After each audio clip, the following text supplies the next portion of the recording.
Guys, watch this. Somebody on the team walk up to Huhi, just say the word elephant, and then he'll not be able to play at all.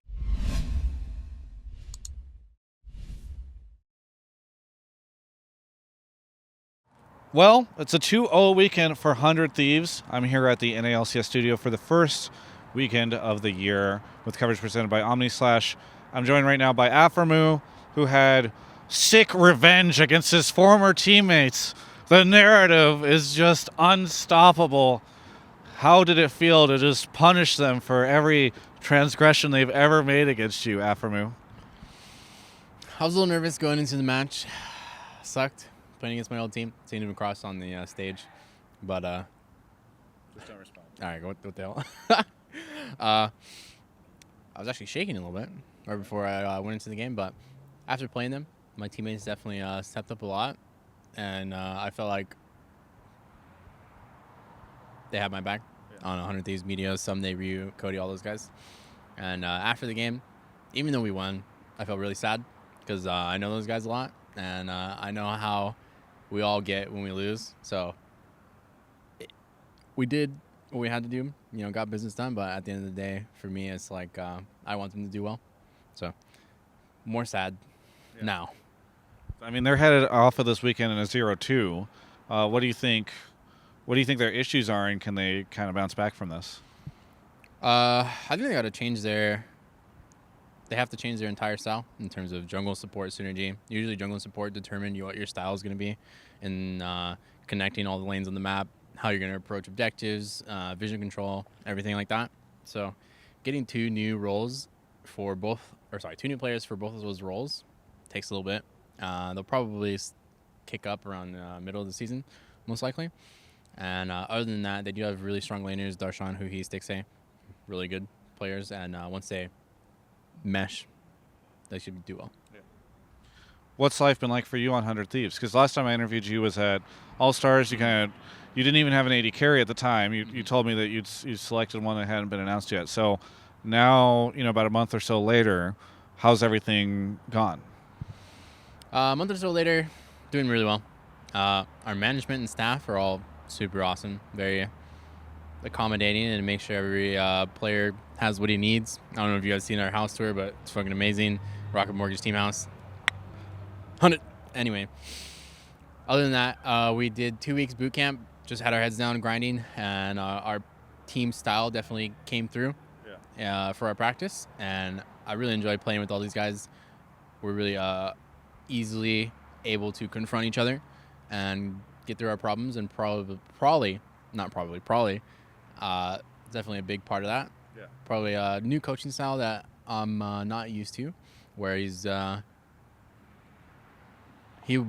a player in LCS, so he has a really good understanding of the game, and definitely it's a very calm approach towards talking to his players, and shows that he tries to outwork, or not tries, he shows he wants to outwork everybody in terms of understanding the game, how we should draft, what we should work on, etc. Yeah, you're in an interesting position because I think Tony Zix has been praised by other coaches for a very long time and highly respected. Now you're interacting with Prolly, who also has had a lot of success and has taken teams to world championships on multiple occasions. So, what is that like, having worked with both these guys? And you mentioned he has a bit of a different style. So, I mean, how would you kind of compare the two of them?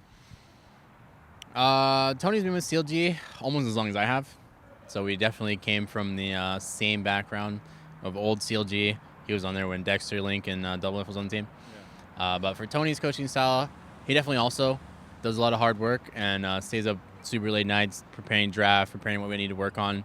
And I just think that both coaches have different styles, but I don't really want to give too much away about how they coach and stuff like that. But I really respect both of them, and I enjoy playing for Brawley now on 100 Thieves. Yeah. You are an example of something we have a lot of, which is you were on CLG, now you face off against them today. Mm-hmm. We have Double F, who was on TSM previously. There's a lot of folks who have like a relationship with a team that they now have to face off of. In those situations, and maybe using your situation as an example, you know these guys, you know their play style, you know how they like to compete, you know their mental situation very, very well. How much of that plays into how you approach the match against them and how you kind of plan to play against them? It's kind of funny. Almost all the players on our team are from different teams, so when we play against that team, they always bring up, this is how we did it on C9. This is what this guy likes to do. I mean, he won't do this, he won't do that. Yeah. That stuff always comes up, and then it's not too much of the focus, but it's something to keep in mind. And if it's super apparent that they do that, then we'll draft a strategy around it. Yeah. But coming up against CLG today, I know all their tendencies since essentially I was the one calling most of the time, and in them getting a new jungle and support, their style had to entirely change, and they just need a little bit more time to work on it. And that's what I think. Does anybody on the team know any crazy secrets or any super secret tilt buttons? Like you just walk. It's like, guys, watch this. Somebody on the team walk up to Huhi, just say the word elephant, and then he'll not be able to play at all, and like his laning phase will fall apart. Is there any secret tilt buttons for these guys? Yeah, we know all of them for players that we've played with. Okay. But don't want to give those out. Okay. Because I'm going to use that. Okay. You just have a spreadsheet of just ways to tilt these guys mentally before the game. Yeah, Excel spreadsheet. There's like 100 pages. Okay. You have a lot of different buttons for all these guys. Yeah. Oh, yeah. Okay, good. Well, looking forward to see how you employ those in the future. Other than that, what I kind of, it's an interesting situation because everybody will want to take away a lot of things from this first weekend, right? People will suddenly say 100 Thieves, top 3, and they'll say TSM is a shitter team, now they're bottom 5. For you, how much do you think this weekend should be held as an accounting of what these teams are in terms of their strength and how good they are and what we can expect from everybody for the rest of the split? In terms of, for Spring Split, I think all the new teams coming in, they all have new rosters, every single team. Yeah. So Spring Split has always been a split about learning, growing, seeing what works and what doesn't. There's no more relegation, so you can have that opportunity and more time to work on that. But coming into the first week, the teams that did go 2-0 and the teams that did go 0-2 just shows how much the team's prepared in terms of not listening, seeing what works in the meta for preseason and stuff like that, and then how the teams deal with their 0-2 or 2-0 and not taking it to their head. Yeah. So we went 2-0, and it's all about how you go through the process throughout the season. If you're going to let it get to you, not let it get to you, keep improving the way you did, improve a little bit more, be a little bit more motivated. So the teams that do go 0-2 in the first week, they come back even stronger. Some teams that do go 2-0 in the first week are the teams that, had it all figured out more than the other teams, but the other teams need a little bit more time, and then it'll usually flip-flop like that. And I think by week 4, we'll figure out who is the better team. Yeah. But first, second, and third week is really hard to determine that. Do you have to tell that to Nadeshot? Because I'm sure he's over the moon right now. Like he walked by earlier and was like, "Yeah, Travis, did you think about this?" Well, he was very hyped. Yeah. Do you have to calm him down at all, or does his energy sort of translate over to you guys? How does that work? For Nadeshot, he's a super excited and hyped guy all the time. Yeah. And I really liked that when I had first talked to him coming onto his organization. Most of the players were all super mellow. I mean, getting the 2-0 is cool, but we're just here to do business and stuff like that. And we've been here for a while, so he's more excited than we are. But I'm glad that we were able to get him 2 wins for his first week in LCS for 100 Thieves, and hopefully we can keep him excited.